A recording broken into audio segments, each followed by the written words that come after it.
Okay, so I have no script.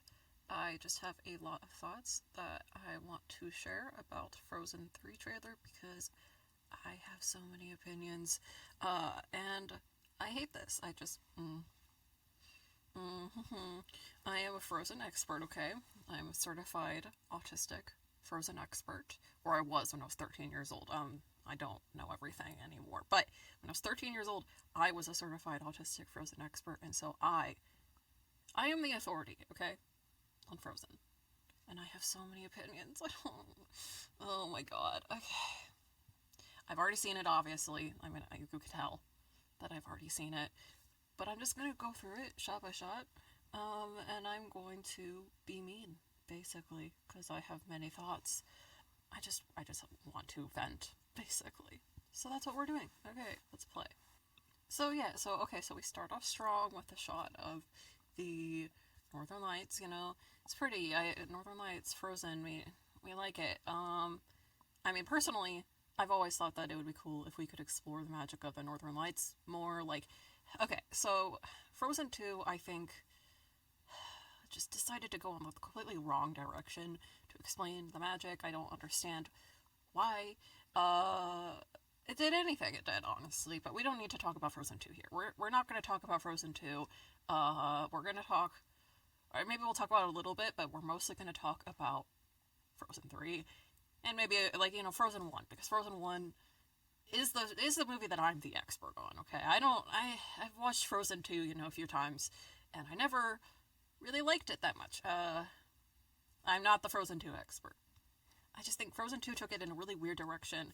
I liked how in Frozen 1 it seemed like the magic was connected to the Northern Lights. We saw with the trolls. The trolls used the Northern Lights in some way. They had their Northern Lights crystals to control the Northern Lights-ish, maybe. We know Papa has that power. We don't know if all the other trolls have that power. Grandpappy. I was like, that's not his name. His name's not Papa. Grandpappy. Sorry, I'm horrible with names. I know I said I'm the Frozen expert and I just got his name wrong, but you gotta trust me. I'm the Frozen expert. I just am really bad with names, okay? I'm just really bad with names.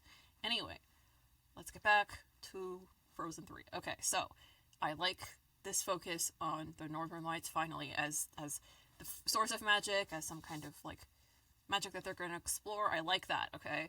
Because I think that that's what it always should have been. Elsa's power should have always been connected to the Northern Lights in some way, in my opinion, instead of this weird elemental thing that they went with that didn't make any sense. But we're not going to talk about Frozen 2. Anyway, so yeah, I like that. That's fine. Interesting that it's the Northern Lights, we get a snowflake coming down from it, and then it turns into a butterfly. My immediate reaction to that was huh? Huh? It's a little weird. But you know what? I'm not going to judge yet, okay? I mean, I have judged already, but at this point, pretending that this is my first time watching it, okay? It's okay, fine. It turns into a butterfly for some reason, but whatever. We'll ride it out. We'll see where it goes. And then Elsa just murders the butterfly. What the fuck, Elsa? What are you doing? What are you doing? Don't murder the butterfly. I'm being facetious, okay? Anyway, she murders the butterfly, and it's a little, this ice crystal. And she picks it up. And, okay, so we get a look at her dress. I don't like it. There's something about her dress, I just don't like her dress. I think it's, I like the colors. There's something about the design. After this, I'm going to look at their dresses, actual, pictures of it, because, I can't get a good look necessarily in the trailer. Or maybe I will later, maybe there'll be a full shot, and I can do an actual analysis on why I don't like the dress, but just the vibe is off. So Olaf shows up with Sven and Elsa, and he's like, oh, they're doing mouth-to-mouth stuff, because, they were kissing. And so later on, it is very obvious that this is the day of their wedding. Okay, so Anna and Kristoff are finally married. Cool. We'll get to it. And so Anna is immediately, I don't know, she's just, she's just so clumsy in this trailer. And I understand Anna has always been clumsy, obviously, but there's just something about the vibe of this. She's literally doing the exact same motion that she did when she would. Oh, yeah, okay, so no, yeah, this is bad. Okay. So she's walking the way that she did in Frozen 1 when she was frozen. Um, that was a little bit weird. I did pun. I meant like, okay, so when she goes off into the woods because she's stupid without um like a coat or anything, and her horse abandons her, and she's like walking through the snow, and then she walks through a creek, and her dress just totally freezes, and she's right outside Wandering Oaken's trading post and sauna. She's walking like she did when she was frozen, and like with her dress was frozen, but she's walking like that now when she's in a normal dress. And it's like, she's a princess. She's been wearing a dress her whole life. She knows how to walk in a dress, okay? This is wrong. Like, we're doing a parody of Anna's clumsiness here. She's not this clumsy. Anna is clumsy. Yes, absolutely. She walks weird. She moves weird. She's ADHD as hell, okay? But she's not like this. Yeah, and it looks like with Anna, they're like just copy pasting exact animations from earlier movies. I don't know. She just feels like a reference to herself. She's not like I I I feel like I'm crazy, but I don't know. It just doesn't feel like she's really her. I hate this so much, you guys. I don't think you understand how much I hate what they've done to my beautiful Anna and Kristoff. I hated this bit in Frozen 2, where it was just like, Anna just kept being passive aggressive, and Kristoff's just this oblivious doofus. He doesn't know what's going on. It's just not. It's not true. It's propaganda. It's patriarchal propaganda. Okay, Anna doesn't even know how to be passive aggressive. First of all, she doesn't know. She has no idea what passive aggression is. She would not act like this. If she was mad at Kristoff, she'd just be like, "Kristoff, fucking get your head out of your ass, man." That's what she would say. She would just say that to his face. Second of all, it's like, why are we being? Why do we have to be so mean to him? He's like, he just didn't know what she was talking about because he's not royalty. He didn't know what bustle a dress is. Like he's not a failure as a man. What a embarrassing man. He doesn't know how women work. It's like he doesn't know how royalty works, okay? Because he is a commoner. He's just a guy, and he did nothing wrong. And Olaf is just like, "You're a terrible husband." And it's like, oh my god, it's their wedding day. It's their wedding day, and we're already doing this. We're already doing, wow, what a shitty piece of shit this husband is, man. We gotta hate the stupid doofus husband and his smart ass wife who's so passive aggressive. Because men, men are so dumb. Men are so dumb, and women be girl bosses. It's like, oh my god, is this the 90s? Are we in the 90s again? Is this hell? Is this hell? Okay, so, like, this is also a small thing. Like, I like Anna's dress more than Elsa's. But I don't know, it's just kind of a boring wedding dress, I guess. It's like, kind of basic. I wish that they did more with it. I wish it was, I know it's a wedding dress, so it would be white, but, like, I think her wedding dress would be more colorful than this. But, you know what, it's fine. I don't know, her dress is fine, I guess. So, I guess we're getting some better pictures of Elsa's dress, and I really think it's the lack of a texture.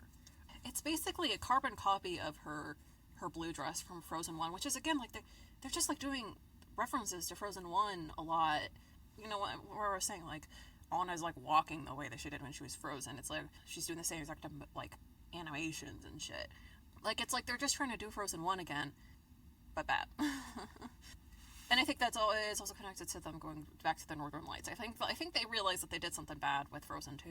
Not that Frozen 2 is entirely bad, but, like, you know, they lost their way a little bit with that. And so they're trying to go back to Frozen 1.